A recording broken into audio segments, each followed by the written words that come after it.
Hello दोस्तों, Aaradhya academy के YouTube channel में आप सभी का स्वागत है। दोस्तों, राजस्थान कर्मचारी चयन बोर्ड द्वारा आयोजित राजस्थान सीईटी स्नातक स्तर के लिए मॉडल पेपर की टेस्ट सीरीज शुरू की गई थी दोस्तों, जिसमें अपने 3 मॉडल पेपर है वो कंप्लीट हो चुके हैं। आज अपना इसमें चौथा नंबर का मॉडल पेपर है।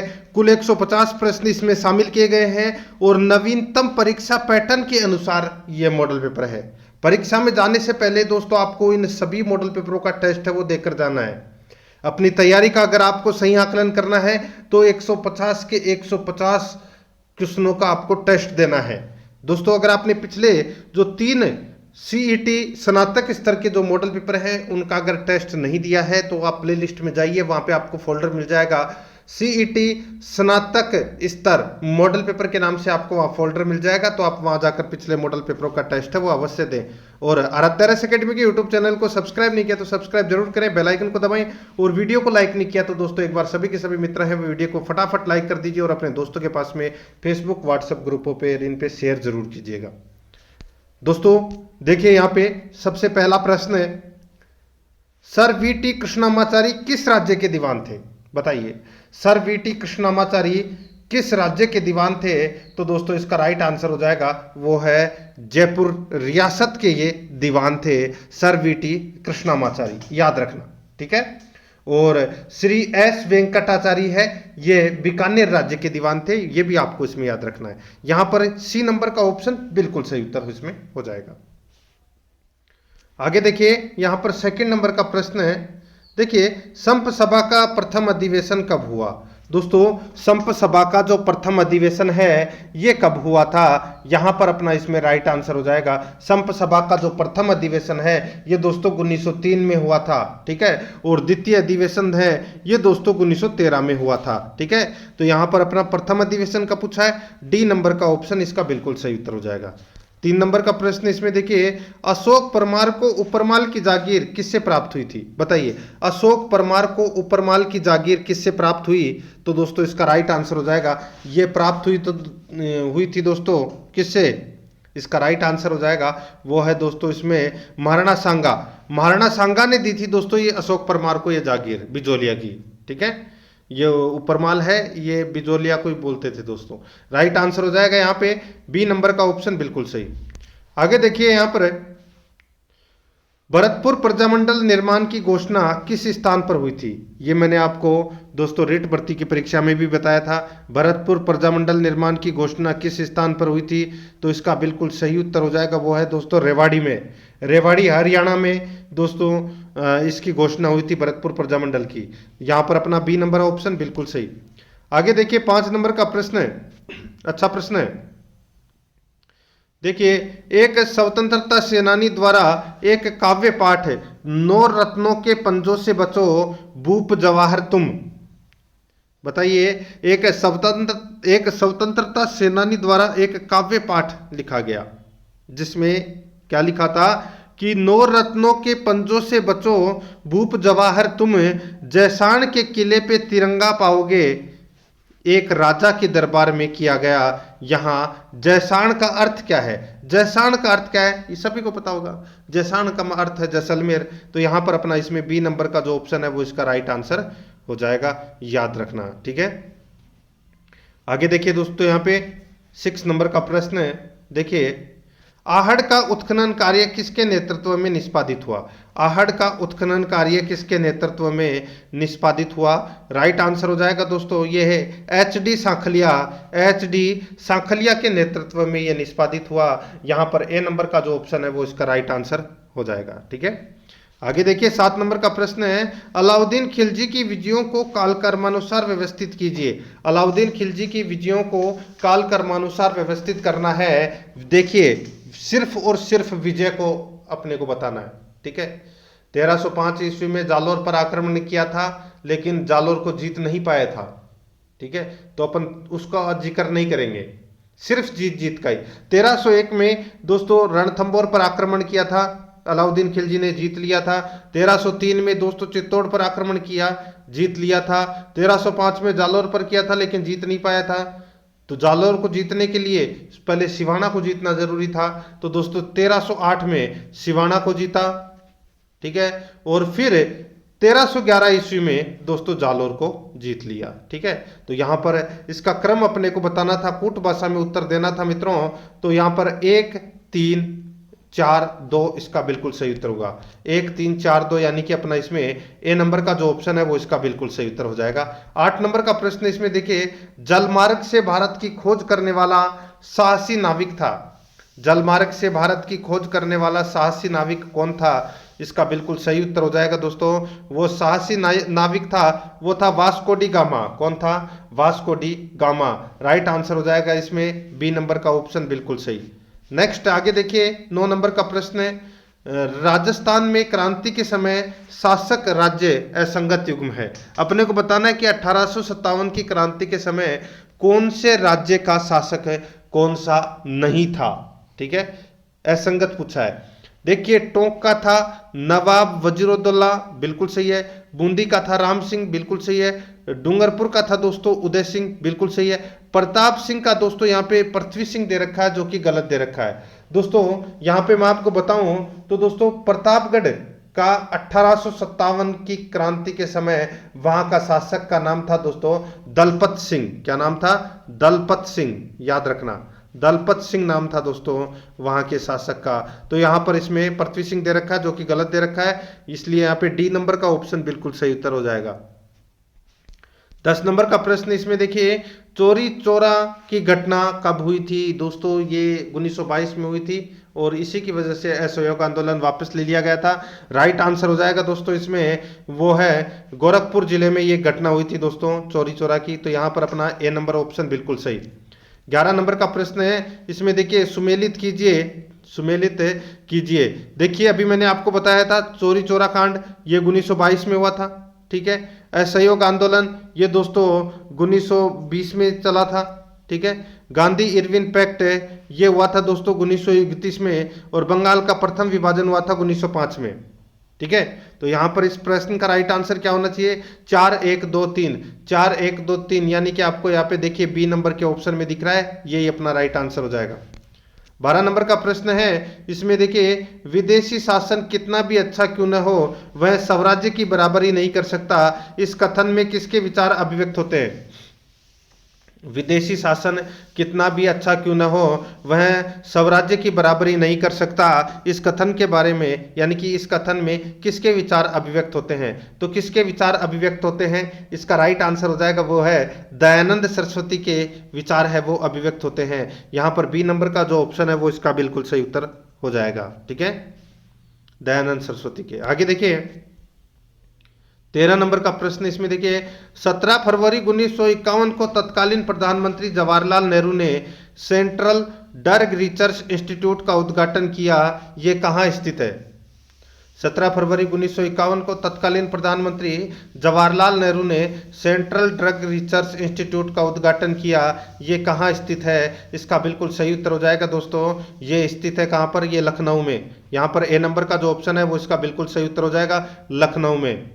आगे देखिए यहाँ पे 14 नंबर का प्रश्न है, 1857 की क्रांति यानी कि 1857 ईस्वी के संघर्ष की निम्न घटनाओं को काल क्रमानुसार व्यवस्थित कीजिए। सीधा सा अगर मैं यहाँ पे आपको बोलूं तो दोस्तों 1857 की क्रांति 4 ऑप्शन में दे रखे हैं, अपने को वहां पर बताना है कि क्रम में जचाना है कि कौन सी क्रांति कब हुई थी। ठीक है, और अपन को आरोही क्रम में है वो यहाँ पर जमाना है। ठीक है, देखिए दोस्तों यहाँ पे मेरठ में क्रांति, दोस्तों मेरठ में क्रांति आप सभी को पता होगा दोस्तों, शुरुआत वहीं से हुई थी, यानी कि 10 मई को दोस्तों मेरठ में क्रांति की शुरुआत हुई।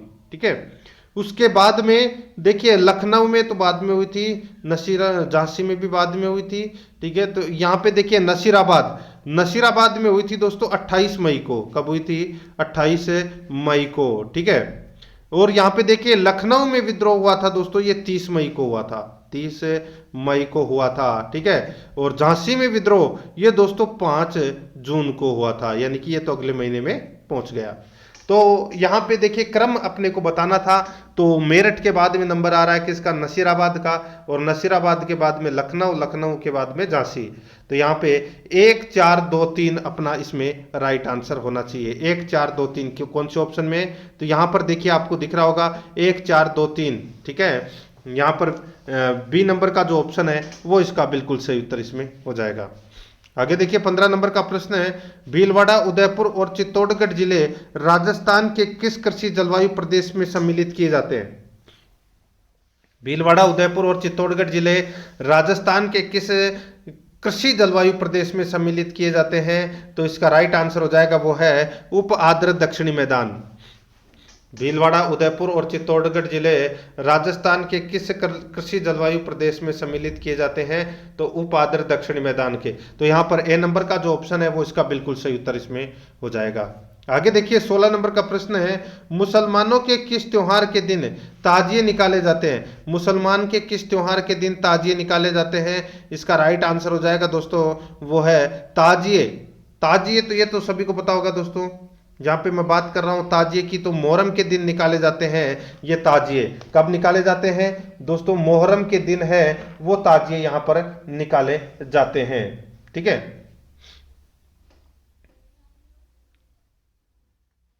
आगे देखिए दोस्तों यहाँ पे 17 नंबर का प्रश्न है, लूंग आभूषण कहाँ पहना जाता है। दोस्तों बताइए, लूंग आभूषण, दोस्तों लूंग है ये कानों में पहने जाने वाला आभूषण है, ठीक है।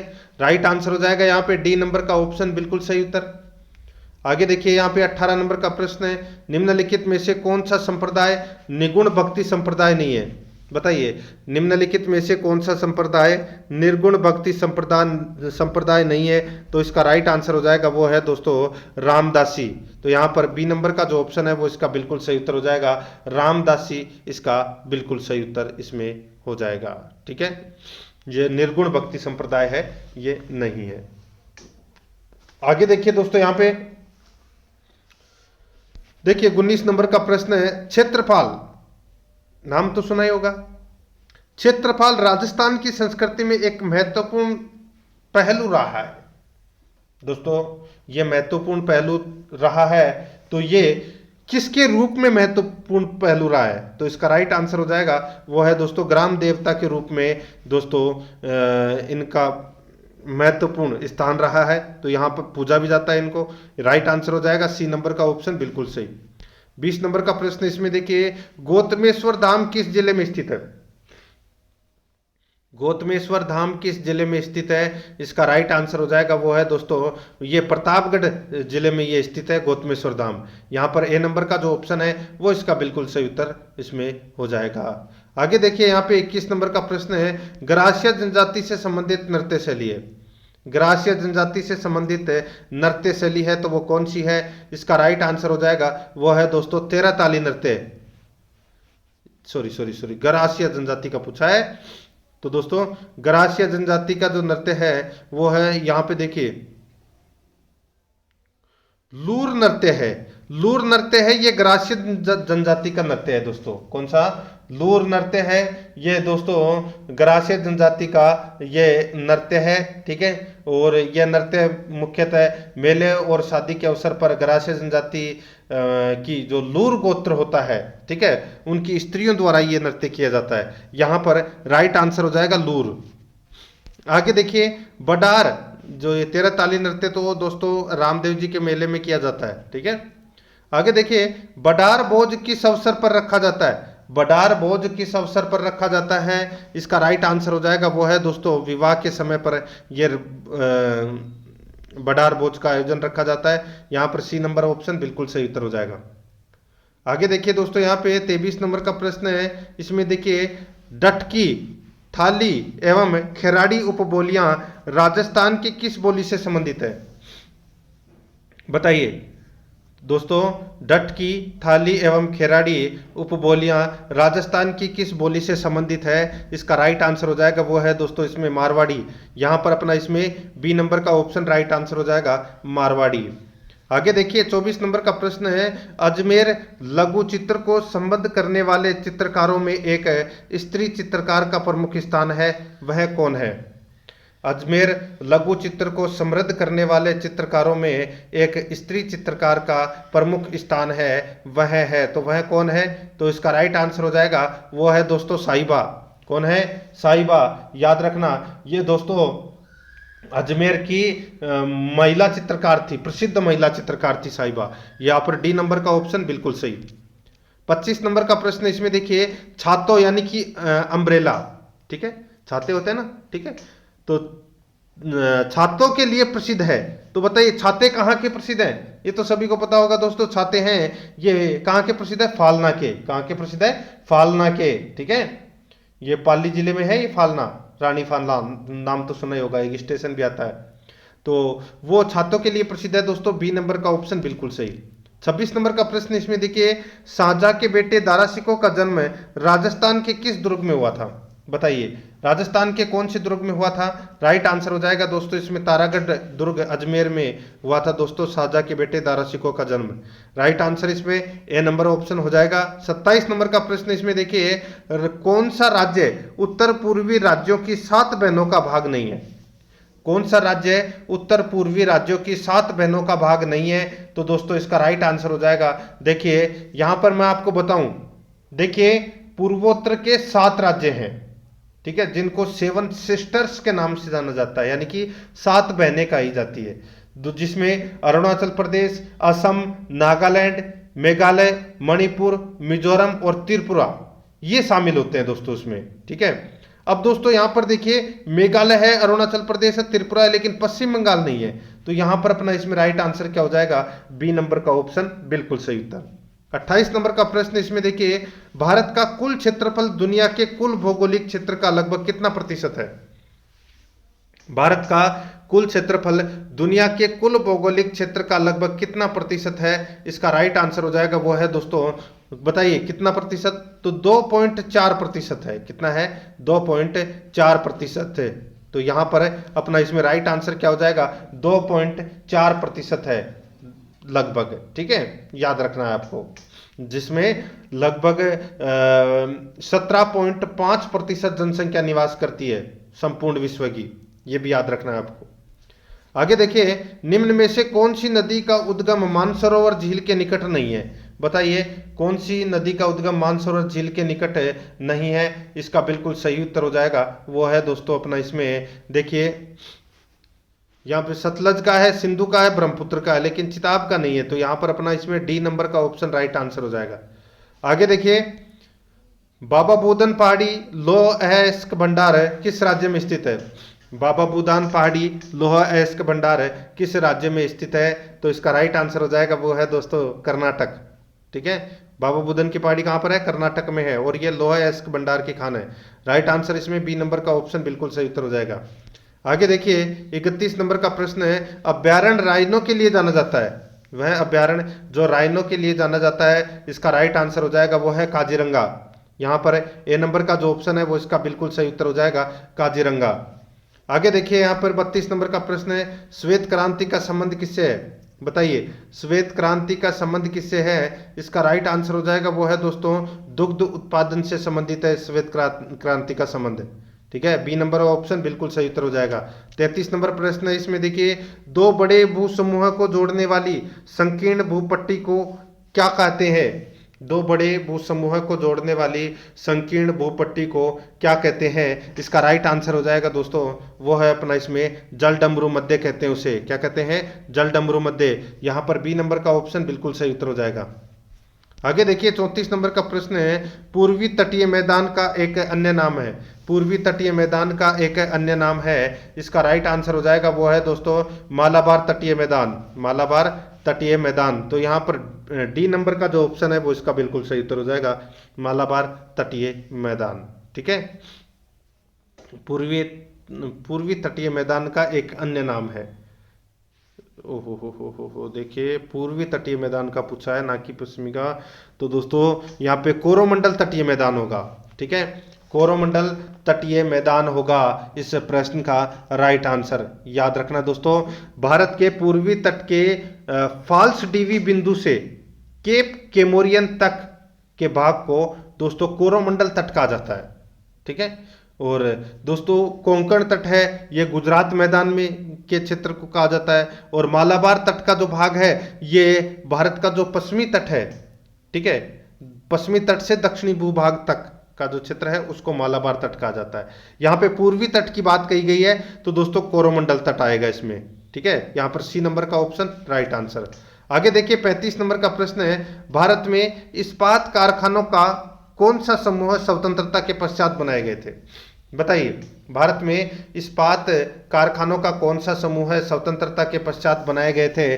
दोस्तों इसका जो राइट आंसर हो जाएगा, देखिए एक तो स्वतंत्रता के पश्चात की बात कही गई है, ठीक है, तो एक तो भिलाई जो छत्तीसगढ़ में है, ये रूस के सहयोग से बनाया गया था, ठीक है। और एक है दुर्गापुर, भिलाई, दुर्गापुर, और एक है दोस्तों इसमें राउरकेला, ठीक है। तो भिलाई, दुर्गापुर और राउरकेला ये तीनों इस्पात कारखाने हैं और ये तीनों के तीनों हैं दोस्तों स्वतंत्रता के बाद में इनकी स्थापना हुई है। भिलाई रूस के सहयोग से, दुर्गापुर ब्रिटेन के सहयोग से और राउरकेला है ये जर्मनी के सहयोग से स्थापित किए गए थे। यहां पर इसमें सी नंबर का ऑप्शन बिल्कुल सही उत्तर हो जाएगा। आगे देखिए 36 नंबर का प्रश्न है, इसमें देखिए दोस्तों सेलम 2021-22 में कुल खाद्यान्न उत्पादन हुआ है। बताइए दोस्तों, अच्छा प्रश्न है, यहाँ पे पूछा है दोस्तों, इसको सेलम को काट दीजिए। 2021-22 में कुल खाद्यान्न उत्पादन हुआ है, 2021-22 में कुल खाद्यान्न उत्पादन हुआ है, तो दोस्तों इसका राइट आंसर हो जाएगा। बताइए कितना उत्पादन हुआ है? 225.20 लाख टन में दोस्तों कुल खाद्यान्न उत्पादन हुआ है। तो यहां पर अपना बी नंबर का ऑप्शन बिल्कुल सही उत्तर हो जाएगा। आगे देखिए 37 नंबर का प्रश्न है, वर्ष 2019-20 राजस्थान राज्य सोयाबीन के उत्पादन में स्थान पर रहा है, कौन से स्थान पर रहा है? बताइए, वर्ष 2019-20 राजस्थान राज्य सोयाबीन के उत्पादन में कौन से स्थान पर रहा है? इसका बिल्कुल सही उत्तर हो जाएगा, वो है दोस्तों कौन से स्थान पर?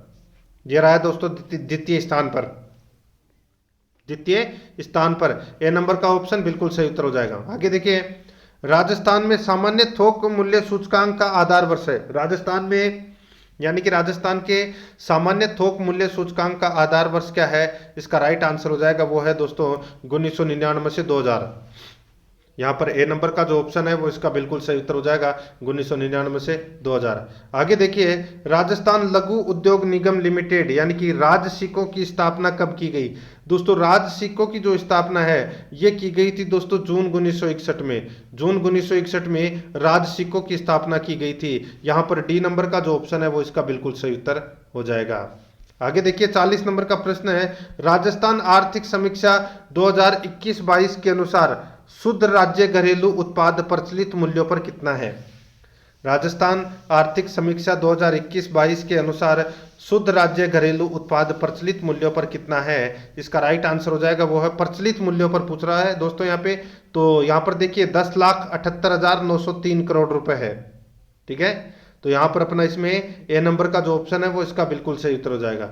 41 नंबर का प्रश्न, इसमें देखिए राज्य में विभिन्न प्रकार के 82 खनिजों के भंडार हैं, जिसमें से वर्तमान में कितने खनिजों का उत्खनन किया जा रहा है? तो दोस्तों वर्तमान में कितने खनिजों का उत्खनन किया जा रहा है? राइट आंसर हो जाएगा इसमें दोस्तों वर्तमान में 57 खनिजों का उत्खनन है वो किया जा रहा है।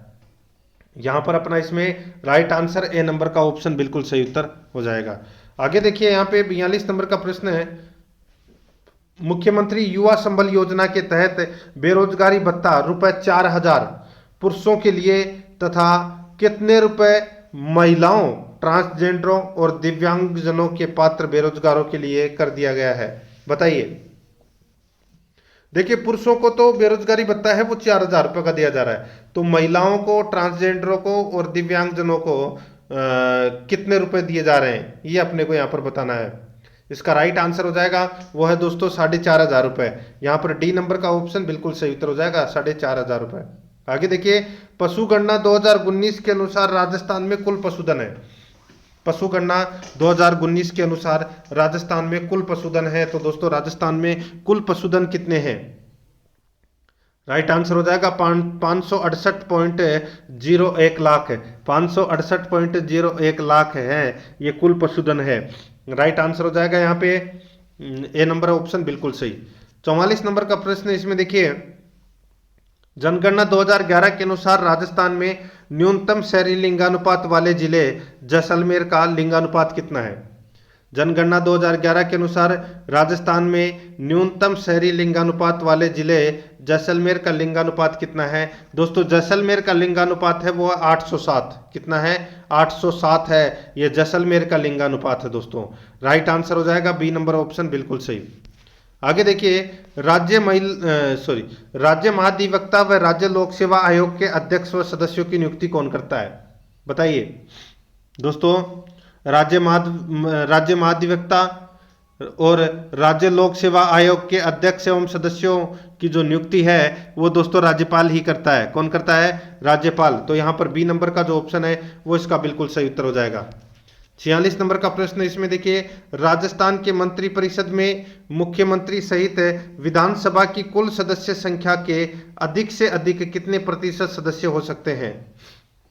राजस्थान के मंत्रिपरिषद में मुख्यमंत्री सहित विधानसभा की कुल सदस्य संख्या के अधिक से अधिक कितने प्रतिशत सदस्य हो सकते हैं? इसका राइट आंसर हो जाएगा अधिक से अधिक दोस्तों 15% सदस्य हैं वो हो सकते हैं। यहाँ पर बी नंबर का ऑप्शन बिल्कुल सही उत्तर इसमें हो जाएगा। 47 नंबर का प्रश्न इसमें देखिए, सबसे कम विधानसभा सीटों वाला जिला कौन सा है? सबसे कम विधानसभा सीटों वाला जिला कौन सा है? इसका राइट आंसर हो जाएगा वो है दोस्तों प्रतापगढ़ जैसलमेर। प्रतापगढ़ जैसलमेर है ये सबसे कम विधानसभा सीटों वाला जिला है। राइट आंसर हो जाएगा इसमें सी नंबर का ऑप्शन बिल्कुल सही उत्तर हो जाएगा। 48 नंबर का प्रश्न इसमें देखिए, राजस्थान लोक सेवा आयोग के प्रथम अध्यक्ष कौन थे? राजस्थान लोक सेवा आयोग के प्रथम अध्यक्ष कौन थे? राइट आंसर हो जाएगा वो है दोस्तों ए.के. घोष। कौन है? ए.के. घोष। यहाँ पर ए नंबर का ऑप्शन बिल्कुल सही उत्तर हो जाएगा ए.के. घोष। आगे देखिए, जिला महिला सहायता समिति की अध्यक्षता करता है। जिला महिला सहायता समिति की अध्यक्षता करता है तो वो कौन करता है? वो करता है दोस्तों जिला कलेक्टर। कौन करता है? जिला कलेक्टर। यहाँ पर ए नंबर का जो ऑप्शन है वो इसका बिल्कुल सही उत्तर हो जाएगा जिला कलेक्टर। आगे देखिए, यहाँ पर 50 नंबर का प्रश्न, निम्नलिखित में से किस जिले में प्रमुख जनगणना अधिकारी माना जाता है? बताइए, निम्नलिखित में से किसे जिले में, किस जिले में नहीं, किसे जिले में प्रमुख जनगणना अधिकारी माना जाता है? अच्छा प्रश्न है। राइट आंसर हो जाएगा दोस्तों वो है प्रमुख जनगणना अधिकारी है वो दोस्तों जिला कलेक्टर माना जाता है। ठीक है, कौन माना जाता है? जिला कलेक्टर। तो यहां पर बी नंबर ऑप्शन बिल्कुल सही उत्तर हो जाएगा। 51 नंबर प्रश्न इसमें देखिए, राजस्थान लोक सेवा आयोग के अध्यक्ष के रूप में निम्नांकित में से किसका कार्यकाल सबसे लंबा रहा? दोस्तों राजस्थान लोक सेवा आयोग का मुख्यालय अजमेर में है और यहां पर जो प्रश्न पूछा गया है वो पूछा गया है कि सबसे लंबा कार्यकाल किसका रहा है? ठीक है, तो दोस्तों इसका जो राइट आंसर हो जाएगा, देखिए सबसे अधिकतम जो कार्यकाल रहा है वो रहा है दोस्तों श्री डी.एस. तिवारी का। श्री डी.एस. तिवारी का जो कार्यकाल है वो सबसे लंबा रहा है। ठीक है, ये आपको इसमें याद रखना है। और ये तीसरे अध्यक्ष थे। ठीक है, और ये 1951 से 1958 तक ये अध्यक्ष के पद पर रहे थे। और सबसे जो न्यूनतम कार्यकाल है वो दोस्तों पी.एस. यादव का है। ठीक है, और ये मुश्किल से करीबन 1 महीने रहे थे, यानी कि 37 दिन के आसपास ये रहे थे। ये भी याद रखना आपको। ठीक है, न्यूनतम कार्यकाल किसका है? तो दोस्तों पी.एस. यादव का। और अधिकतम किसका है? डी.एस. तिवारी का। तो यहां पर अपना इसमें बी नंबर ऑप्शन बिल्कुल सही। 52 नंबर प्रश्न इसमें देखिए, राज्य मानवाधिकार आयोग के अध्यक्ष का पद रिक्त होने की स्थिति में अध्यक्ष के रूप में कौन कार्य करता है? राज्य मानवाधिकार आयोग के अध्यक्ष का पद रिक्त होने की स्थिति में अध्यक्ष के रूप में कौन कार्य करता है? बताइए। तो दोस्तों इसका बिल्कुल सही उत्तर हो जाएगा देखिए, अध्यक्ष की मृत्यु होने पर या त्याग पत्र देने या अन्यथा प्रकार से अगर पद की रिक्ति हो जाती है तो नए अध्यक्ष की नियुक्ति किए जाने तक राष्ट्रपति किसी अन्य सदस्य को अध्यक्ष के रूप में कार्य करने के लिए प्राधिकृत करेगा। तो यहाँ पर अपना इसमें राइट आंसर क्या हो जाएगा, वो है दोस्तों राज्यपाल सदस्यों में से किसी एक सदस्य को अध्यक्ष के रूप में प्राधिकृत कर सकते हैं। यहां पर अपना इसमें ए नंबर का ऑप्शन बिल्कुल सही। आगे देखिए 53 नंबर प्रश्न है, निम्न में से किन पदाधिकारी या पदाधिकारियों के खिलाफ शिकायत प्राप्त होने पर लोकायुक्त राजस्थान द्वारा जांच नहीं की जा सकती है। निम्न में से किन पदाधिकारियों के खिलाफ शिकायत प्राप्त होने पर लोकायुक्त राजस्थान द्वारा जांच नहीं की जा सकती है। इसका बिल्कुल सही उत्तर हो जाएगा, वो है सरपंच एवं पंच। सरपंच एवं पंच, यहाँ पर सी नंबर का जो ऑप्शन है वो इसका बिल्कुल सही उत्तर इसमें हो जाएगा। आगे देखिए 74 नंबर का प्रश्न है, भारतीय संविधान के किस अनुच्छेद के अंतर्गत राजस्थान राज्य चुनाव आयोग की स्थापना हुई। भारतीय संविधान के किस अनुच्छेद के अंतर्गत राजस्थान राज्य चुनाव आयोग की स्थापना हुई। इसका बिल्कुल सही उत्तर हो जाएगा, वो है दोस्तों अनुच्छेद 243 के अनुसार। अनुच्छेद 243 के अनुसार दोस्तों राजस्थान राज्य चुनाव आयोग की स्थापना हुई थी। यहाँ पर बी नंबर का जो ऑप्शन है वो इसका बिल्कुल सही उत्तर हो जाएगा, याद रखना, ठीक है, पंचायती राज से संबंधित। आगे देखिए यहाँ पे शिक्षा का अधिकार कानून किस आयु के बालकों के लिए शिक्षा का प्रावधान देता है। ये तो सभी को पता होगा, 6 से 14 वर्ष। ए नंबर ऑप्शन बिल्कुल सही। आगे देखिए यहाँ पे 56 नंबर प्रश्न है, भारतीय संविधान के इतिहास में सबसे विवादास्पद संविधान संशोधन कौन सा था। बताइए, सबसे विवादास्पद संविधान संशोधन कौन सा था। इसका राइट आंसर हो जाएगा, वो है दोस्तों इसमें 42वां संविधान संशोधन 1976। इसमें काफी सारी चीजें जोड़ी गई और बहुत सारी इसमें एक्ट में प्रावधान किए गए, मूल अधिकार भी जोड़े गए थे, ठीक है। 57 नंबर का प्रश्न है, इसमें देखिए भारत के संविधान के निम्नांकित में से किस अनुच्छेद में वैज्ञानिक दृष्टिकोण शब्द का उल्लेख है। वैज्ञानिक दृष्टिकोण शब्द का जो उल्लेख है ये दोस्तों मूल कर्तव्य में है। और मूल कर्तव्य कौन से अनुच्छेद में आते हैं, तो ये आते हैं अनुच्छेद 51 क में, ठीक है, अनुच्छेद 51 क में ये आते हैं। अब 51 क में भी दोस्तों अलग अलग धाराएं हैं, तो दोस्तों आपको याद रखना है वैज्ञानिक दृष्टिकोण, मानववाद और ज्ञानार्जन की भावना का दोस्तों विकास करें, ये एक लाइन उसमें लिखी हुई है, ठीक है। तो ये वैज्ञानिक दृष्टिकोण शब्द है, ये दोस्तों अनुच्छेद 51 क की धारा ज में दोस्तों इसका उल्लेख किया गया है, ठीक है, ये आपको याद रखना। यहाँ पे डी नंबर का जो ऑप्शन है इसमें आपको 31 की जगह 51 करना है, 51 क ज इसका बिल्कुल सही उत्तर हो जाएगा, डी नंबर ऑप्शन बिल्कुल सही। आगे देखिए संविधान सभा की प्रथम बैठक कब हुई थी। दोस्तों संविधान सभा की पहली बैठक सभी को पता है 9 दिसंबर 1946 को हुई थी, सी नंबर का ऑप्शन बिल्कुल सही। आगे देखिए 9 दिसंबर 1946 को पहली बैठक से भारत की संविधान सभा कितने समय तक अस्तित्व में रही। 9 दिसंबर 1946 को पहली बैठक से भारत की संविधान सभा कितने समय तक अस्तित्व में रही, तो इसका बिल्कुल सही उत्तर हो जाएगा, वो है 2 वर्ष 11 माह 18 दिन। 2 वर्ष 11 माह 18 दिन तक ये अस्तित्व में रही, बी नंबर का ऑप्शन बिल्कुल सही उत्तर हो जाएगा। 60 नंबर का प्रश्न इसमें देखिए, भारत के संविधान का अनुच्छेद 359 निम्नलिखित में से किस से संबंधित है, यानी कि किस एक से संबंधित है अनुच्छेद 359। दोस्तों इसका जो राइट आंसर हो जाएगा वो है अपना इसमें कौन सा, बताइए।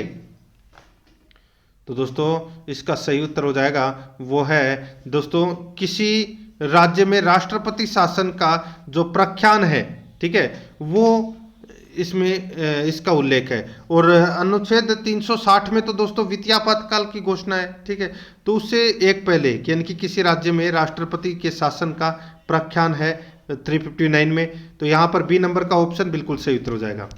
आगे देखिए निम्नलिखित में से कौन सही नहीं है, बताइए कौन इसमें सही नहीं है, वो अपने को यहाँ पर बताना है। दोस्तों यहाँ पर देखिए मंत्रिपरिषद लोकसभा के प्रति सामूहिक रूप से उत्तरदायी है, बिल्कुल सही है। एक मंत्री जो किसी भी सदन का सदस्य नहीं है 6 माह की अवधि तक मंत्री रह सकता है, बिल्कुल सही है। आगे देखिए मंत्रिपरिषद के सदस्य राष्ट्रपति के प्रसाद पर्यंत पद पर रहते हैं, ये भी बिल्कुल सही है। मंत्रियों का वेतन तीसरी अनुसूची में निर्दिष्ट है, तीसरी में नहीं दोस्तों, मंत्रियों का जो वेतन है ये दूसरी अनुसूची में विनिर्दिष्ट है। तो यहाँ पर तीसरी की जगह दूसरा आना चाहिए था, तो यहाँ पर अपना इसमें डी नंबर का ऑप्शन राइट आंसर हो जाएगा। ये कथन इसमें गलत दे रखा है और यही अपना सही उत्तर होगा। आगे देखिए 62 नंबर का प्रश्न है, मंत्रिपरिषद के सदस्य के लिए किस सदन की सदस्यता प्राप्त करना आवश्यक है? मंत्रिपरिषद के सदस्य के लिए किस सदन की सदस्यता प्राप्त करना आवश्यक है? इसका राइट आंसर हो जाएगा वो है दोस्तों अपना इसमें कौन सा, तो वो है संसद के किसी भी सदन का सदस्य हो, संसद के किसी भी सदन का सदस्य हो। राइट आंसर हो जाएगा सी नंबर का ऑप्शन बिल्कुल सही। 63 नंबर प्रश्न है, पंचायती राज संस्थाओं को प्रभावी एवं सशक्त बनाने के लिए 73वां संविधान संशोधन बिल किस वर्ष पारित हुआ? तो 73वां संविधान संशोधन बिल है ये कब पारित हुआ? ये पारित हुआ दोस्तों 1992 में। यहाँ पर सी नंबर का ऑप्शन राइट आंसर हो जाएगा। आगे देखिए, निम्न में से कौन सा शब्द सन 1975 भारतीय संविधान सभा की प्रस्तावना में शामिल नहीं हुआ? बताइए, अच्छा प्रश्न है ये। सॉरी, इसमें 76 कर लेना, 75 की जगह आपको इसमें क्या करना है, 76 करना है। ठीक है दोस्तों, सॉरी 75 ही है। कौन सा शब्द सन 1975 में भारतीय संविधान की प्रस्तावना में शामिल नहीं था? बिल्कुल, बहुत अच्छा प्रश्न है। देखिए, प्रश्न को ध्यान से पढ़ना है। ठीक है, कौन सा शब्द सन 1975 भारतीय संविधान सभा की प्रस्तावना में शामिल नहीं था? यानी कि 1976 में क्या है वो शब्द शामिल हो गया। ठीक है, आप सभी को पता होगा 42वां संविधान संशोधन हुआ था 1976 में और उसमें 3 शब्द जोड़े गए थे प्रस्तावना में। ठीक है, और उन्हीं 3 शब्दों में से अपना एक उत्तर होगा, सही, इसका सही उत्तर होगा वो है दोस्तों अखंडता। अखंडता शब्द है वो नहीं जोड़ा गया था। ठीक है, 1975 में ये अखंडता शब्द है ये नहीं जोड़ा गया था प्रस्तावना में, 1976 में जोड़ा गया था। बाकी बंधुत्व, संप्रभु और समानता ये तीनों शब्द थे प्रस्तावना में 1975 में। राइट आंसर हो जाएगा डी नंबर का ऑप्शन बिल्कुल सही। आगे देखिए, केंद्रीय सतर्कता आयुक्त व सदस्यों का कार्यकाल होता है। केंद्रीय सतर्कता आयुक्त व सदस्यों का कार्यकाल होता है, इसका सही उत्तर हो जाएगा दोस्तों वो है अपना इसमें कौन सा, तो वो है 4 वर्ष अथवा 65 वर्ष की आयु, जो भी पहले हो। ए नंबर ऑप्शन बिल्कुल सही। आगे देखिए, जनहित याचिका यानी कि PIL द्वारा आई है, तो बताइए क्या किस में आई है? जनहित याचिका द्वारा आई है, क्या आई है? राइट आंसर हो जाएगा दोस्तों वो है न्याय मिलने में बढ़त आई है, न्याय मिलने में बढ़त आई है। तो यहाँ पर सी नंबर ऑप्शन बिल्कुल सही। आगे देखिए, निम्नलिखित में से कौन सा एक राजकोषीय नीति का यंत्र नहीं है? तो कौन सा एक राजकोषीय नीति का यंत्र नहीं है? इसका बिल्कुल सही उत्तर हो जाएगा वो है दोस्तों देखिए कराधान है, जनव्यय है, लोक ऋण है, लेकिन क्रेडिट राशनिंग है ये नहीं है। यहाँ पर डी नंबर का ऑप्शन बिल्कुल सही।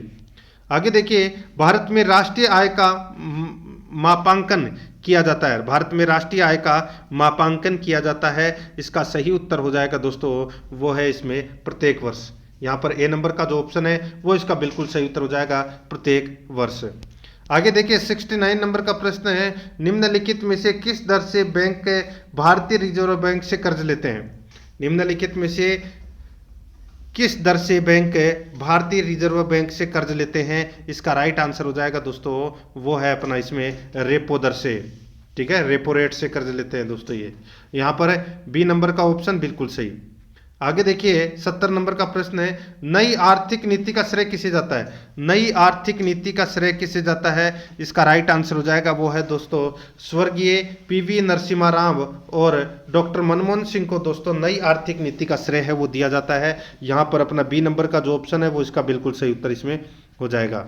आगे देखिए 71 नंबर का प्रश्न, इसमें देखिए महालनोबिस मॉडल का संबंध किस पंचवर्षीय योजना के साथ जोड़ा गया है? महालनोबिस मॉडल का संबंध किस पंचवर्षीय योजना के साथ जोड़ा गया है? इसका बिल्कुल सही उत्तर हो जाएगा वो है दोस्तों दूसरी पंचवर्षीय योजना के अंतर्गत। यहाँ पर बी नंबर का जो ऑप्शन है वो इसका बिल्कुल सही उत्तर हो जाएगा दूसरी पंचवर्षीय योजना के अंतर्गत। आगे देखिए 72 नंबर का प्रश्न है, निम्नलिखित में से किस क्षेत्र यानी कि किस क्षेत्र को सेवा क्षेत्र भी कहा जाता है? बताइए निम्नलिखित में से किस क्षेत्र को सेवा क्षेत्र भी कहा जाता है? इसका राइट आंसर हो जाएगा वो है दोस्तों अपना इसमें तृतीयक क्षेत्र।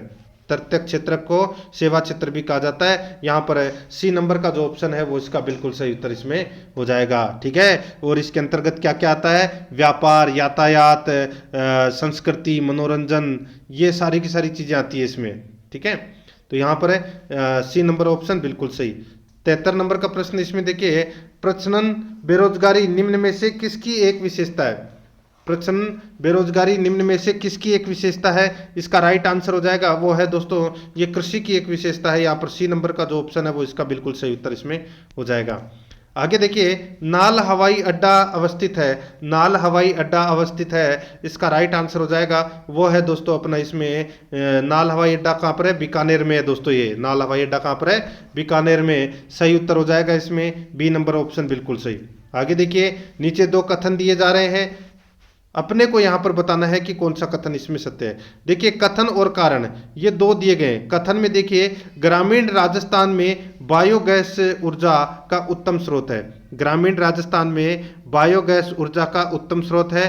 कारण में देखिए, राजस्थान में बहुत अधिक संख्या में घरेलू मवेशी है। दोस्तों, ग्रामीण राजस्थान में ऊर्जा संकट की समस्या को दूर करने के लिए सबसे अधिक सहायक स्रोत बायोगैस है।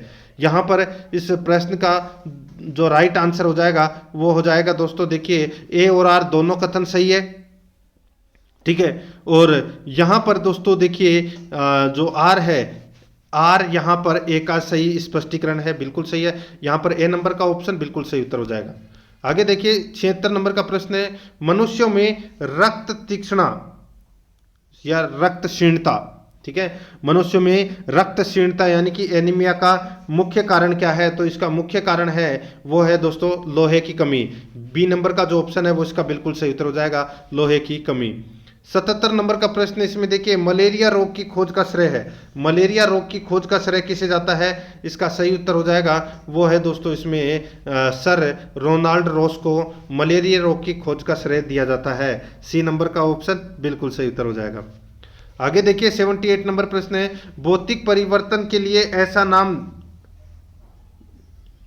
देने का यह कारण है कि, बताइए भौतिक परिवर्तन के लिए ऐसा नाम देने का यह कारण है कि, वो कारण है दोस्तों यहां पर देखिए, परिवर्तन केवल भौतिक गुणों में होता है। परिवर्तन केवल भौतिक गुणों में होता है, इसलिए दोस्तों ये भौतिक नाम दिया गया। राइट आंसर हो जाएगा यहां पर बी नंबर का ऑप्शन बिल्कुल सही। आगे देखिए, विद्युत धारा की मात्रा को मापने के लिए निम्नलिखित में से कौन सा यंत्र प्रयुक्त किया जाता है? कौन सा यंत्र प्रयुक्त किया जाता है? राइट आंसर हो जाएगा दोस्तों वो है एमीटर।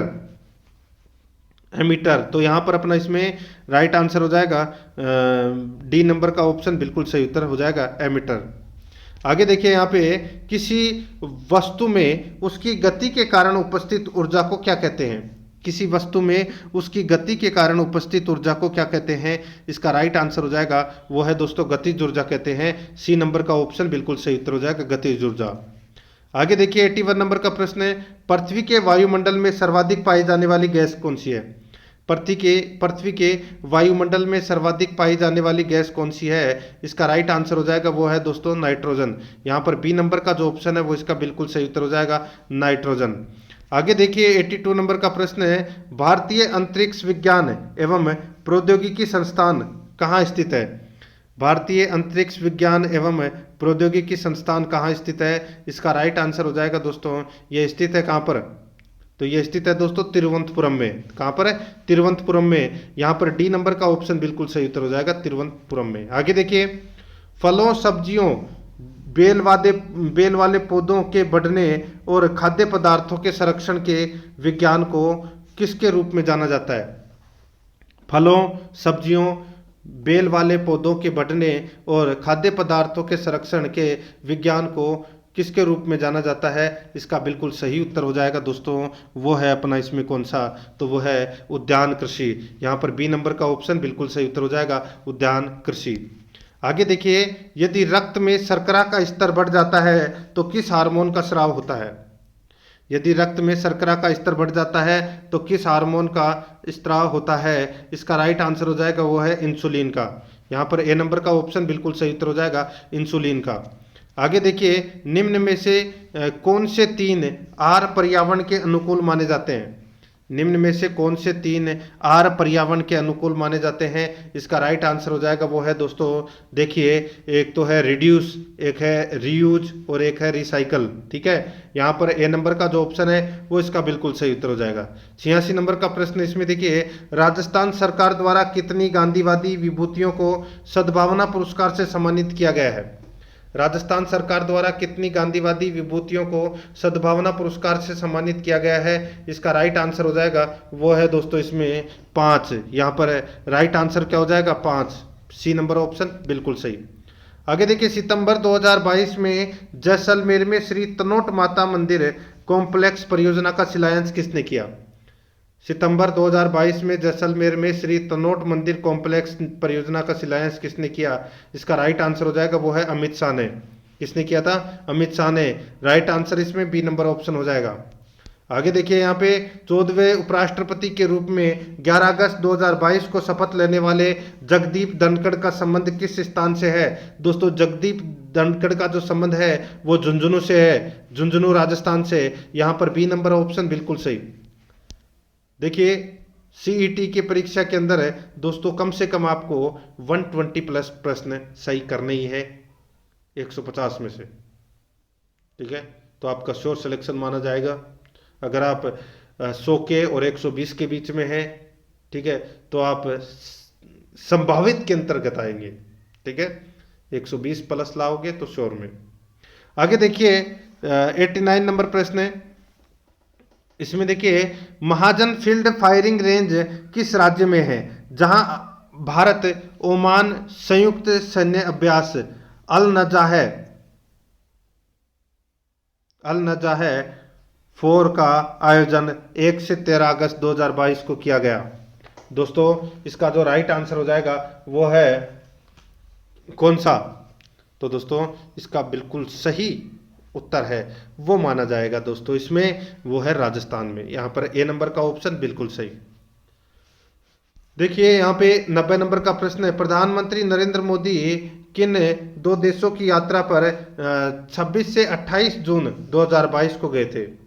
बताइए, प्रधानमंत्री नरेंद्र मोदी किन 2 देशों की यात्रा पर 26 से 28 जून 2022 को गए थे? सही उत्तर हो जाएगा दोस्तों वो है अपना इसमें जर्मनी और UAE। ठीक है, यहाँ पर डी नंबर का जो ऑप्शन है वो इसका बिल्कुल सही उत्तर हो जाएगा। आगे देखिए, 91 नंबर का प्रश्न है। 8वां अंतर्राष्ट्रीय योग दिवस 21 जून 2022 को मनाया गया। वर्ष 2022 के लिए इसकी थीम क्या थी? दोस्तों, इसकी जो थीम थी वो थी दोस्तों मानवता के लिए योग ठीक है, मानवता के लिए दोस्तों, इसमें सीधा से मैं आपको बताऊं, देखिए इसमें था मानवता के लिए योग, मानवता के लिए योग, ये इसकी प्रमुख थीम थी दोस्तों। ठीक है, मानवता के लिए योग। तो यहाँ पर बी नंबर का ऑप्शन राइट आंसर हो जाएगा। आगे देखिए, 92 नंबर का प्रश्न है। इसमें देखिए, इंदिरा गांधी मातृत्व पोषण योजना के अंतर्गत, इंदिरा गांधी मातृत्व पोषण योजना के अंतर्गत द्वितीय संतान के जन्म पर कितनी राशि महिलाओं को जच्चा बच्चा पोषण और अच्छे स्वास्थ्य के लिए दी जाती है? इंदिरा गांधी मातृत्व पोषण योजना के अंतर्गत द्वितीय संतान के जन्म पर कितनी राशि महिलाओं को जच्चा बच्चा पोषण और अच्छे स्वास्थ्य के लिए दी जाती है? इसका बिल्कुल सही उत्तर हो जाएगा वो है दोस्तों अपना इसमें कौन सा? बताइए। तो वो है यहाँ पे द्वितीय संतान की बात कर रहा हूँ तो 6,000 रुपये आएगा इसका right answer. D number option बिल्कुल सही उत्तर। आगे देखिए, राजस्थान को फिल्म डेस्टिनेशन के रूप में विकसित करने के लिए किस नीति को मंजूरी दी गई है? तो कौन सी नीति को मंजूरी दी गई है? वो दी गई है राजस्थान फिल्म पर्यटन प्रोत्साहन नीति 2022 को ये मंजूरी दी गई है। यहाँ पर बी नंबर का ऑप्शन बिल्कुल सही।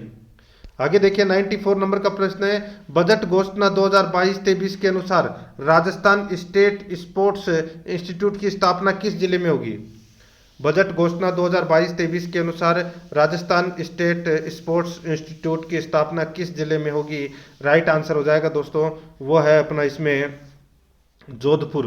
तो यहाँ पर बी नंबर का जो ऑप्शन है वो इसका बिल्कुल सही उत्तर हो जाएगा जोधपुर। आगे देखिए दोस्तों, यहाँ पे 95 नंबर का प्रश्न है। वर्ष 2022-23 राजस्थान बजट के अनुसार नागरिक प्रशिक्षण संस्थान किस शहर में है? बताइए, राजस्थान बजट के अनुसार नागरिक प्रशिक्षण संस्थान किस शहर में है? इसका राइट आंसर हो जाएगा दोस्तों, वो है इसमें जयपुर में। यहाँ पर ए नंबर का जो ऑप्शन है वो इसका बिल्कुल सही उत्तर हो जाएगा, जयपुर में है। आगे देखिए, अब अपने प्रश्न है वो दोस्तों हिंदी व्याकरण से संबंधित प्रारंभ हो चुके हैं। तो अगर आपने अभी तक आराध्या आर एस अकेडमी के यूट्यूब चैनल को सब्सक्राइब नहीं किया तो सब्सक्राइब जरूर करें, और ज़्यादा से ज़्यादा अंक आपको लाने की कोशिश करनी है मॉडल पेपर के अंदर, ठीक है। और ऐसा ही आपको पेपर मिलेगा परीक्षा में, तो रोजाना प्रैक्टिस करते रहिए परीक्षा तक। देखिए 96 नंबर का प्रश्न है, गंगोदक में कौन सी संधि है? बताइए, गंगोदक में कौन सी संधि है? दोस्तों इसका राइट आंसर हो जाएगा गंगा प्लस उदक। गंगा प्लस उदक, ये क्या है? गंगा प्लस उदक, गंगोदक, ठीक है। इसमें दोस्तों बताइए कौन सी संधि है? तो इसका राइट आंसर हो जाएगा वो है दोस्तों, इसमें गुण संधि का प्रयोग हुआ है। जहां यहाँ पे एक मात्रा ऊपर दिख रही है, आंख बंद करके आपको गुण संधि करना है। बी नंबर ऑप्शन बिल्कुल सही। आगे देखिए, उपसर्ग से बने हुए शब्द किस समूह में है? उपसर्ग से बने हुए शब्द किस समूह में है? इसका राइट आंसर हो जाएगा दोस्तों, कौन से समूह में है? तो दोस्तों उपाय, उपदान, उपकार, ठीक है। तो ये इसके अंदर है दोस्तों ये, तो यहाँ पर इसमें राइट आंसर हो जाएगा ए नंबर का ऑप्शन बिल्कुल सही। 98 नंबर प्रश्न, इसमें देखिए तैराक शब्द में कौन सा प्रत्यय है? तो दोस्तों तैर, तैर प्लस आक है, ठीक है, तैर प्लस आक, तो इसमें आक प्रत्यय है। राइट आंसर हो जाएगा ए नंबर का ऑप्शन बिल्कुल सही। आगे देखिए, किस शब्द में तत्पुरुष समास है? किस शब्द में तत्पुरुष समास है? इसका राइट आंसर हो जाएगा वो है स्वरचित, यानी कि स्वयं के द्वारा रचित, तो इसमें तत्पुरुष समास है के द्वारा, ठीक है। तो यहां पर इसमें राइट आंसर ए नंबर का ऑप्शन बिल्कुल सही। आगे देखिए, इनमें से किस विकल्प में सभी शब्द जातिवाचक संज्ञा है? इनमें से किस विकल्प में सभी शब्द जातिवाचक संज्ञा है? इसका राइट आंसर हो जाएगा वो है पहाड़, बालक, नदी। पहाड़, बालक, नदी, ये दोस्तों जातिवाचक संज्ञा है। सी नंबर का ऑप्शन बिल्कुल सही उत्तर हो जाएगा। 101 नंबर का प्रश्न, इसमें देखिए, तुम जिसे चाहो उसे बुला सकते हो, इस वाक्य में इनमें से कौन से सर्वनाम प्रयुक्त हुए हैं? तुम जिसे चाहो उसे बुला सकते हो, इस वाक्य में इनमें से कौन से सर्वनाम प्रयुक्त हुए हैं? इसका राइट आंसर हो जाएगा वो है दोस्तों, इसमें संबंध और मध्यम पुरुषवाचक सर्वनाम है वो प्रयुक्त हुए हैं। राइट आंसर हो जाएगा यहाँ पर डी नंबर का ऑप्शन बिल्कुल सही। आगे देखिए, वीरों ने देश के हेतु बलिदान दे दिया, वीरों ने देश के हेतु बलिदान दे दिया में कौन सा कारक है? तो बताइए दोस्तों कौन सा कारक है? इसका सही उत्तर हो जाएगा, इसमें कारक है दोस्तों संप्रदान कारक है। यहाँ पर सी नंबर का ऑप्शन राइट आंसर हो जाएगा संप्रदान कारक। आगे देखिए, सही वर्तनी वाला शब्द है, तो सही वर्तनी वाला शब्द कौन सा है? वो है दोस्तों इसमें शुश्रूषा। ये जो शब्द दे रखा है ये दोस्तों बिल्कुल शुद्ध शब्द है, ठीक है। आगे देखिए, यहाँ पे कौन सा वाक्य अशुद्ध है? तो दोस्तों कौन सा वाक्य अशुद्ध है पता चल गया होगा आपको। बच्चे को धोकर फल खिलाओ, तो बच्चे को धोकर नहीं, बच्चे को फल धोकर खिलाओ, ठीक है। तो यहाँ पर फल पहले आना चाहिए था। ए नंबर ऑप्शन राइट आंसर हो जाएगा, पहला ही अपना अशुद्ध वाक्य है। आगे देखिए, काला मुंह होना का अर्थ है, काला मुंह होना का अर्थ है, तो दोस्तों इसका अर्थ है बदनाम होना। यहाँ पर डी नंबर का जो ऑप्शन है वो इसका बिल्कुल सही उत्तर हो जाएगा, बदनाम होना, ठीक है। अब दोस्तों आगे देखिए, अब अपने इंग्लिश ग्रामर से संबंधित क्वेश्चन है वो प्रारंभ हो चुके हैं। यहाँ पर आप देख सकते हैं दोस्तों 106 नंबर का प्रश्न है, choose the indirect sentence in the following, ठीक है। अपने को सॉरी इनडायरेक्ट नहीं, इनकरेक्ट है, choose the incorrect sentence in the following, ठीक है। तो अपने को यहाँ पे देखिए इनकरेक्ट सेंटेंस है वो उसको चुनना है। तो देखिए यहाँ पे आपको मैं डायरेक्ट बता देता हूँ दोस्तों कौन सा इसमें इनकरेक्ट है। दोस्तों इसमें देख सकते हैं, आपको दिख रहा होगा the horse and carriage are at the door, ठीक है। तो दोस्तों यहां पर आप देख सकते हैं, देखिए हॉर्स एंड कैरिज एक संयुक्त संज्ञा है, ठीक है। और इनके साथ में दोस्तों यहां पर देखिए आर का प्रयोग हुआ है, तो आर का प्रयोग नहीं होगा इसमें, ठीक है, इसमें दोस्तों इज का प्रयोग किया जाना चाहिए था। The horse and carriage is eight the door हो जाएगा इसमें, ठीक है। तो यहां पर अपना इसमें सी नंबर का ऑप्शन राइट आंसर हो जाएगा, ये इनकरेक्ट था ये, ठीक है। आगे देखिए mark the correct passive voice of the sentence. Sentence है यहाँ पे the principal read the report, the principal read the report. तो यहाँ पर अपना इसमें राइट आंसर क्या हो जाएगा दोस्तों, वो है इसमें देखिए सेंटेंस क्या बनेगा इसमें सीधा सा मैं आपको बता दूं, इसमें देखिए the report was read by the principal. तो यहाँ पर ये इसका पैसिव वॉइस बन जाएगा, सी नंबर ऑप्शन सही उत्तर हो गया इसका। आगे देखिए I exclaimed with wonder that it an excellent idea. इसका दोस्तों अपन डायरेक्ट स्पीच में बदलेंगे तो क्या हो जाएगा दोस्तों, इसका हो जाएगा oh what an excellent idea I said. तो यहां पर ए नंबर का ऑप्शन बिल्कुल सही उत्तर। नेक्स्ट आगे देखिए which of the following correctly describe A determiners. दोस्तों अपने को बताना है कि कौन सा इसमें डिटरमिनर्स के बारे में सत्य कथन है, ठीक है। डिटरमिनर्स के बारे में सत्य कथन है दोस्तों। डिटरमिनर शब्द ये एक शब्द होता है, ठीक है, जो नाउन फ्रेज में एक मुख्य शब्द से पहले ही आता है। डिटरमिनर शब्द अपन जोड़ते हैं ना और लगाते भी हैं। तो यहां पर इसमें राइट आंसर हो जाएगा दोस्तों, देखिए it is a word which precedes a head word in a noun phrase. तो दोस्तों यहां पे अपना इसमें right answer C number option हो जाएगा, यानी कि वही मैंने आपको बताया पहले लगता है। आगे देखिए 110 नंबर का प्रश्न है अभ्यास मनुष्य को योग्य बनाता है। इसका इंग्लिश में ट्रांसलेट करेंगे तो क्या हो जाएगा, practice makes a man perfect है। तो यहां पर सी नंबर ऑप्शन बिल्कुल सही। आगे देखिए किसमें अंग्रेजी पारिभाषिक शब्द के सामने उसका सही अर्थ यानी कि सही हिंदी समकक्ष शब्द लिखा हुआ, एक ही सत्य है और वो मैं आपको डायरेक्ट बता रहा हूं, एडोक। एडोक का मतलब होता है तदर्थ, ये इसमें बिल्कुल सही दे रखा है, बाकी इसमें सारे के सारे गलत दे रखे हैं। यहां पर बी नंबर का ऑप्शन बिल्कुल सही उत्तर इसमें हो जाएगा। 112 नंबर का प्रश्न है, इसमें देखिए इंक्रीज, आपको यहां पे दिख रहा होगा दोस्तों इंक्रीज, ठीक है। और इंक्रीज का यहां पर अपने को क्या बताना है वो मैं आपको बता रहा हूं। तो दोस्तों इंक्रीज का आपको विलोम शब्द बताना है। क्या बताना है, विलोम शब्द यहां पर यह बताना है, यानी कि एंटोनियम अपने को यहां पर क्या करना है, बताना है। तो इंक्रीज का मतलब होता है दोस्तों क्या होता है बताइए, ये तो सभी को पता होगा दोस्तों। इंक्रीज का मतलब होता है तरक्की यानी कि बढ़ना, और डिक्रीज का मतलब होता है कमी होना। तो यहां पर अपना इसमें इंक्रीज का क्या हो जाएगा, डिक्रीज, ये विलोम शब्द हो जाएगा। ए नंबर ऑप्शन बिल्कुल सही। आगे देखिए a medicine to contract the effect of person, a medicine to contract the effect of person. One word अपने को यहां पर बताना है दोस्तों, वन वर्ड अपने को यहां पर क्या करना है, बताना है। तो दोस्तों इसको मतलब क्या हो जाएगा, यानी कि एक जैसे मान लो कि किसी बीमारी की अवस्था को हटाने के लिए जो औषधि है उसको अपन क्या देंगे, उसको अपन एंटीडोज देंगे, ठीक है, एंटीडोट। तो यहां पर अपना इसमें राइट आंसर ए नंबर का ऑप्शन सही उत्तर हो जाएगा, एंटीडोट, ठीक है, यानी कि बीमारी की दवा। यहां पे देखिए 14 और 15 नंबर प्रश्न है, पैसेज से संबंधित है मित्रों। आसानी से आप पैसेज पढ़ोगे तो सीधा सा आप आंसर दे दोगे, ठीक है। मैं यहां पर छोड़ देता हूं इन प्रश्नों को, दो को, ये आप पैसेज पढ़ोगे तो ऑटोमेटिक आपके पास में आ जाएगा। अब अपने क्वेश्चन है वो दोस्तों देखिए, ये प्रश्न भी टाइप गलत हो गया, ठीक है। 117 नंबर के प्रश्न, कंप्यूटर से संबंधित तो अपने प्रश्न है वो प्रारंभ हो चुके हैं। एमएस वर्ड में पैराग्राफ को सेंटर यानी कि मध्य में करने के लिए निम्न में से किस कीबोर्ड शॉर्टकट का उपयोग किया जाता है, किस कीबोर्ड शॉर्टकट का उपयोग किया जाता है। राइट आंसर हो जाएगा Ctrl+E। यहाँ पर ए नंबर का जो ऑप्शन है वो इसका बिल्कुल सही उत्तर हो जाएगा, Ctrl+E। आगे देखिए यहाँ पर एमएस वर्ड किसका एक उदाहरण है, एमएस वर्ड किसका एक उदाहरण है, इसका राइट आंसर हो जाएगा वो है दोस्तों एप्लीकेशन सॉफ्टवेयर का ये एक उदाहरण है। ए नंबर ऑप्शन बिल्कुल सही उत्तर हो जाएगा। आगे देखिए एमएस पावर पॉइंट में किस प्रकार का दृश्य व्यू उपलब्ध नहीं है।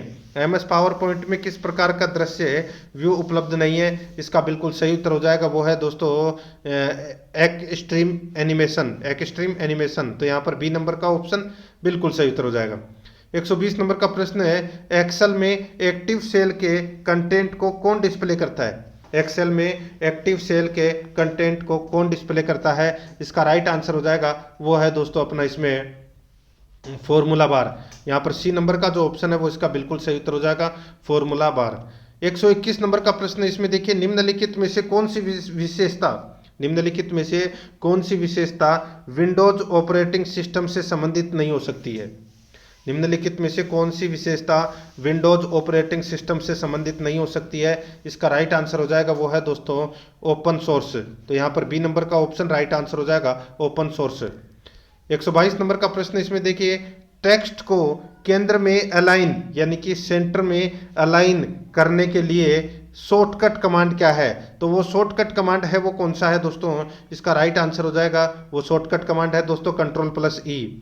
यहाँ पर ए नंबर ऑप्शन बिल्कुल सही उत्तर हो जाएगा। आगे देखिए, निम्नलिखित में से कौन सी मेमोरी का डेटा विद्युत रूप से मिटाया जा सकता है? कौन सी मेमोरी का डाटा विद्युत रूप से मिटाया जा सकता है? इसका राइट आंसर हो जाएगा, वो है दोस्तों इसमें देखिए EEPROM। ठीक है, यहाँ पर 2 नंबर का ऑप्शन बिल्कुल सही उत्तर हो जाएगा। 124 नंबर का प्रश्न, इसमें देखिए, ठीक है, इसमें कूट भाषा में पूछना था तो यहाँ पे केवल 2 ही आएगा। ठीक है, आगे देखिए, यहाँ पर URL में L का पूर्ण रूप क्या है? URL में L का पूर्ण रूप क्या है? तो दोस्तों ये तो सभी को पता होगा। L का जो यहाँ पर है पूर्ण रूप है वो है दोस्तों लोकेटर। ठीक है, लोकेटर इसका राइट आंसर हो जाएगा, इसमें याद रखना। ठीक है, अच्छा प्रश्न है ये, यहाँ पर इसमें सही उत्तर हो जाएगा, ए नंबर का ऑप्शन बिल्कुल सही। आगे देखिए दोस्तों, यहाँ पे यूजर तथा कंप्यूटर हार्डवेयर के बीच मध्यस्थता का कार्य करता है, तो वो कौन करता है? मध्यस्थता का कार्य करता है दोस्तों, वो है ऑपरेटिंग सिस्टम। यहाँ पर सी नंबर का ऑप्शन राइट आंसर हो जाएगा, ऑपरेटिंग सिस्टम। देखिए, रीजनिंग से संबंधित प्रश्न है, इसमें देखिए प्रश्न आकृति दे रखी है और एक तरफ उत्तर आकृति दे रखी है। यहाँ पे कौन सी आकृति आएगी वो अपने को यहाँ पर क्या करना है, बताना है। देखिए, यहाँ पर ये जो गोला दिख रहा है आपको, ये बाहर आ गया, फिर ये अंदर आ गया और अब ये वापस बाहर जाएगा।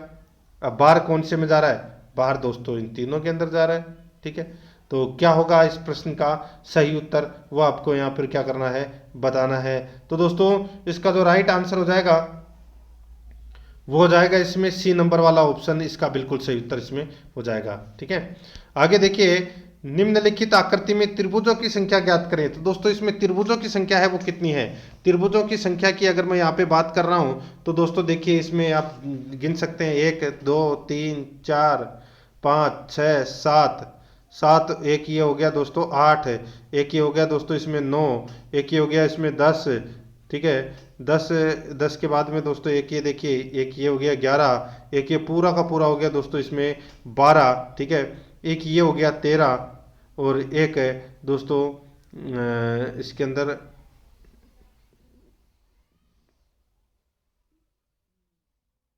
एक ये बन गया दोस्तों इसमें। ठीक है, ऐसे करके इसमें टोटल 14 त्रिभुज बन रहे हैं। तो यहाँ पर अपना इसमें राइट आंसर हो जाएगा बी नंबर का ऑप्शन बिल्कुल सही उत्तर। आगे देखिए 28 नंबर का प्रश्न है, 128 नंबर का प्रश्न है। इसमें देखिए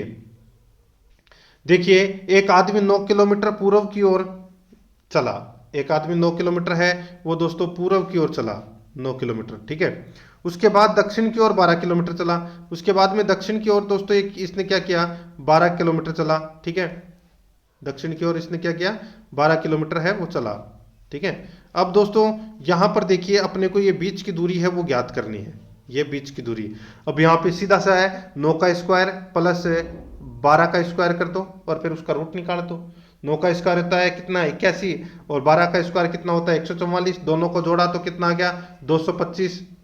कितना 225, और ये 225 क्या है, ये रूट में है। क्या है, रूट में। तो ये किसका रूट है, तो ये 15 का रूट है। यहाँ पर सी नंबर का ऑप्शन राइट आंसर हो जाएगा, 15 का ये रूट है और 15 किलोमीटर इसके बीच की दूरी होगी।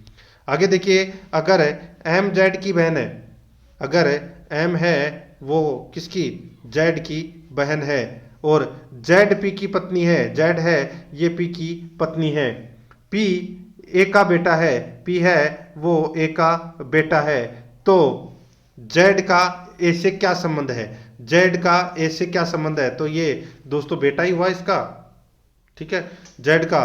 तो यहां पर इसका राइट आंसर क्या हो जाएगा, Z इसकी माता हो जाएगी, ठीक है। यहां पर अपना इसमें सही उत्तर क्या हो जाएगा, इसमें ओहो देखिए देखिए, एक मिनट एक मिनट एक मिनट एक मिनट एक मिनट एक मिनट, यहाँ पर है क्या क्या पूछा गया है, देखिए एम जेड की बहन है, जेड पी की पत्नी है, और पी बेटा है ए का। तो ये दोस्तों बेटे की क्या हो गई, बहू हो गई, बेटे की क्या हो गई, बहू हो गई, यानी कि पुत्रवधू। यहाँ पर ए नंबर का ऑप्शन राइट आंसर हो जाएगा, पुत्रवधू, ठीक है। आगे देखिए दोस्तों, यहाँ पे देखिए यदि, देखिए CHANTED को दोस्तों यहाँ पे ZEXKQBOBA लिखा गया है, ठीक है। तो मे को क्या लिखा जाएगा, वो अपने को यहाँ पर क्या करना था, बताना था दोस्तों। तो यहाँ पर आप देख सकते हैं दोस्तों, देखिए इन सब के अंदर दोस्तों 3 माइनस किए गए, यानी कि सी में अगर अपन 3 घटाएंगे तो जेड आ जाएगा, एच में 3 घटाएंगे तो ई आ जाएगा, ए में 3 घटाएंगे तो एक्स आ जाएगा, और एन में 3 घटाएंगे तो क्यू आ जाएगा। ठीक उसी प्रकार है एम के अंदर भी अगर अपन 3 घटाते हैं तो दोस्तों क्या आ जाएगा, जे आ जाएगा, ए के अंदर 3 घटाएंगे तो दोस्तों क्या आ जाएगा, एक्स आ जाएगा, ठीक है। और y के अंदर अगर अपन 3 घटाते हैं तो दोस्तों क्या आ जाएगा, v आ जाएगा। तो जे एक्स वी अपना राइट आंसर हो जाएगा, बी नंबर ऑप्शन बिल्कुल सही। 131 नंबर का प्रश्न, इसमें देखिए 6:10 समानुपात 9, आगे क्या आएगा वो अपने को यहाँ पर बताना है दोस्तों। यहाँ पर देखिए समानुपात नहीं है, डायरेक्ट ही है, ठीक है दोस्तों। यहाँ पर देखिए समानुपात, देखिए 6:10:9, तो आगे क्या आएगा वो बताना है, ठीक है। देखिए अब यहाँ पर 6 आए तो अपन ने क्या किया, सबसे पहले 2 × 3 किया तो ये क्या आ गए 6, ठीक है। अब अपन क्या करेंगे दोस्तों, 2 × 5 करेंगे तो कितना आ गया 10, ठीक है, इतना हो गया। अब अपन क्या करेंगे आगे, तो दोस्तों 3 × 3 किया तो कितना आ गया 9 आ गया, ठीक है। अब अपन क्या करेंगे 3 × 5 करेंगे, 3 × 5 करेंगे तो कितना आ गया 15, तो ये यहाँ पे 15 आएगा, यहाँ पर सी नंबर ऑप्शन बिल्कुल सही। देखिए ये 32 से लेकर 35 प्रश्न तक ये सीटिंग अरेंजमेंट का प्रश्न है, और ये आप आराम से देखिए स्क्रीनशॉट ले लीजिए और इसको आराम से बैठाना, ठीक है। आपको डायग्राम कॉपी के अंदर, रफ कॉपी के अंदर बनाना है, और मैं आपको इसके डायरेक्ट उत्तर बता देता हूँ कि कौन सा है वो कहाँ बैठेगा, ठीक है। देखिए 132 नंबर का प्रश्न है, जे के तुरंत दाएं कौन है, तो दोस्तों जे के तुरंत दाएं हैं वो है टी, कौन है टी, ठीक है। आगे देखिए बी के बाएं दूसरा कौन है, बी के बाएं दूसरा कौन है, राइट आंसर हो जाएगा वो है के, बी नंबर ऑप्शन सही। आगे देखिए टी के बाएं तीसरा कौन है, टी के बाएं तीसरा कौन है, तो वो है के, यहाँ पर बी नंबर ऑप्शन बिल्कुल सही। आगे देखिए निम्नलिखित में से किस जोड़े में पहला व्यक्ति दूसरे व्यक्ति के तुरंत बाएं बैठा है, निम्नलिखित में से किस जोड़े में पहला व्यक्ति दूसरे व्यक्ति के तुरंत बाएं बैठा है, राइट आंसर हो जाएगा वो है दोस्तों बी जे, ठीक है। यहाँ पर डी नंबर ऑप्शन बिल्कुल सही।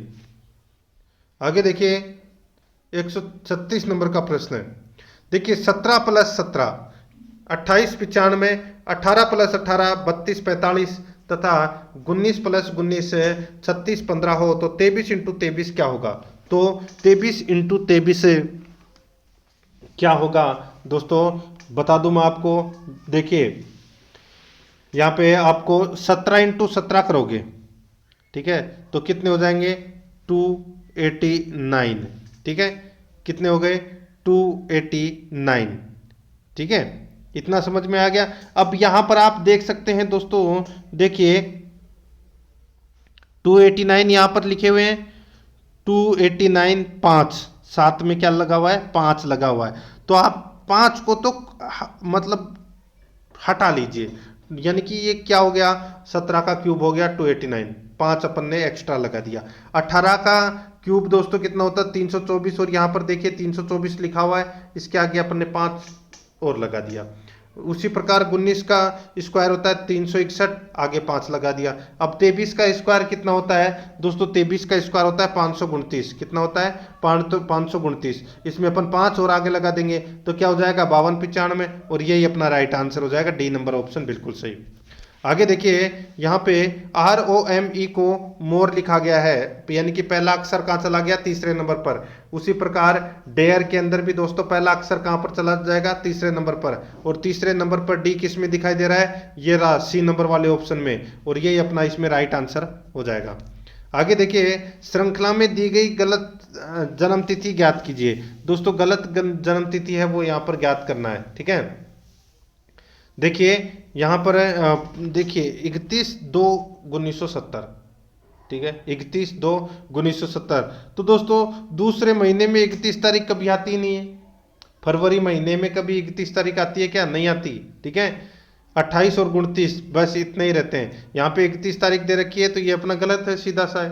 तो यहाँ पर गलत जन्म तिथि किस में है, 5 नंबर वाले में है। और 5 नंबर वाला ऑप्शन कौन सा है, डी नंबर का। तो यहाँ पर अपना इसमें डी नंबर का ऑप्शन राइट आंसर। 139 नंबर प्रश्न इसमें देखिए, यदि किसी माह है यानी कि फरवरी के अतिरिक्त का अंतिम दिन अर्थात 30 या 31 तारीख का दिन बुधवार है तो उस माह है कितने मंगलवार संभव है। तो बताइए, तो उस माह है कितने मंगलवार संभव है, राइट आंसर क्या हो जाएगा। देखिए यदि किसी माह फरवरी के अतिरिक्त का अंतिम दिन अर्थात 30 या 31 तारीख के दिन है तो वो बुधवार तो उस माह में 5 मंगलवार संभव है, ठीक है, उसमें 5 मंगलवार है वो आ सकते हैं। राइट आंसर हो जाएगा यहाँ पे सी नंबर ऑप्शन सही। आगे देखिए ए बी का भाई है, ए है वो दोस्तों क्या है, बी का भाई है। सी ए की माता है, सी है वो दोस्तों ए की माता है। डी सी का पिता है, डी है ये दोस्तों क्या है, सी का पिता है। और एफ ए का पुत्र है, एफ है वो दोस्तों ए का पुत्र है।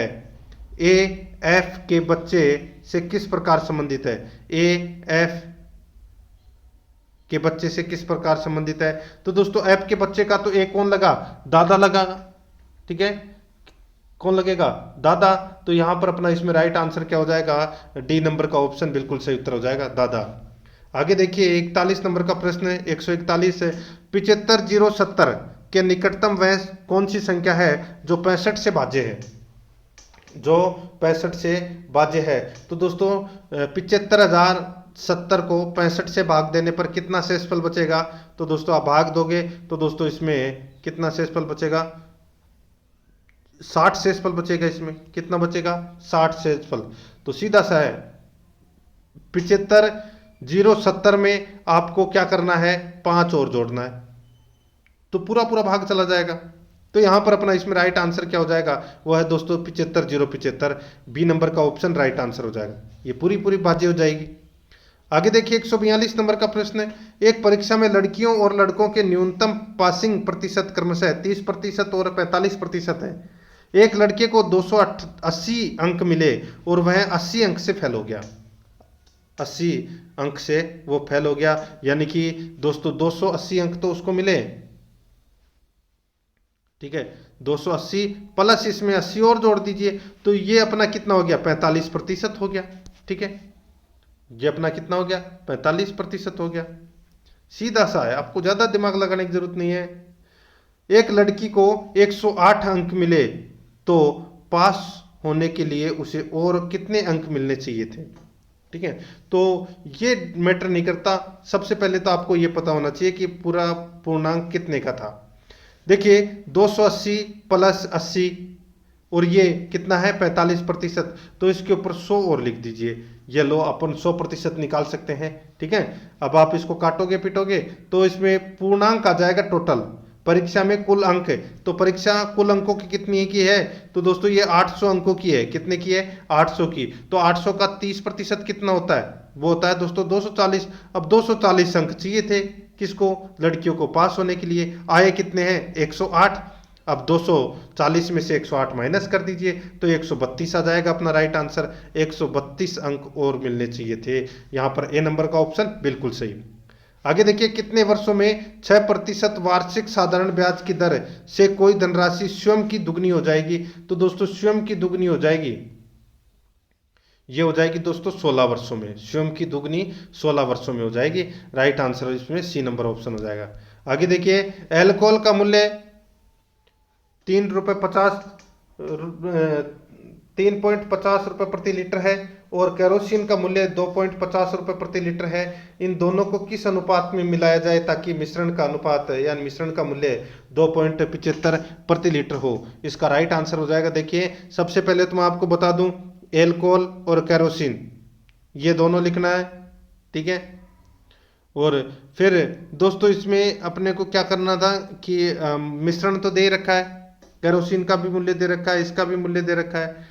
अब मिश्रण निकालना है, मिश्रण का मूल्य भी दोस्तों दे रखा, माइनस कर लो, वही बीच में इधर लिख दो, इधर लिख दो, इधर लिखो, दोनों में से माइनस कर लो, इधर का इधर लिख दो और फिर इसका अनुपात निकाल लो, सीधा सा अपना यहाँ पे राइट आंसर निकल कर आ जाएगा। वो है दोस्तों इसमें कौन सा? तो वो है 2:3 आएगा, ठीक है। डी नंबर ऑप्शन बिल्कुल सही। आगे देखिए 145 नंबर प्रश्न है, किसी 24 सेमी लंबे तथा 18 सेंटीमीटर चौड़ी आयताकार शीट के चारों बची शीट को मोड़कर कोनों से 3 सेंटीमीटर के 4 वर्गाकार टुकड़े काटे गए। एक आयताकार बक्सा बनाया गया, बक्से का क्षेत्रफल ज्ञात करें। तो दोस्तों बक्से का क्षेत्रफल है वो अपने को यहाँ पर क्या करना है, ज्ञात करना है। तो वो है दोस्तों इसमें कौन सा? तो वो है 612 वर्ग सेमी। डी नंबर का ऑप्शन बिल्कुल सही उत्तर हो जाएगा। 146 नंबर प्रश्न है, एक वस्तु को 170 रुपये में प्रतिशत हानि होती है। एक वस्तु को 170 रुपये में प्रतिशत हानि होती है तो बेचने पर एक दुकानदार को 1520% लाभ कमाने के लिए उसे वस्तु को कितने रुपए में बेचना चाहिए? तो उसे वस्तु को कितने रुपए में बेचना चाहिए? राइट आंसर हो जाएगा वो है 240 रुपये में बेचना चाहिए। यहाँ पर डी नंबर का जो ऑप्शन है वो इसका बिल्कुल सही उत्तर हो जाएगा। आगे देखिए, ए की कार्य क्षमता बी की कार्य की तिगुनी है, इसलिए वह 60 एक को यानी 60 एक काम को बी की तुलना में 60 दिन कम में करता है। यदि वे दोनों साथ काम करें तो कितने दिनों में वो काम खत्म कर देंगे? दोस्तों कितने दिनों में काम खत्म कर देंगे? नॉर्मल क्वेश्चन है, आप आसानी से इसको कर सकते हैं। डायरेक्ट बता रहा हूं, ये है टोटल काम, ये दोस्तों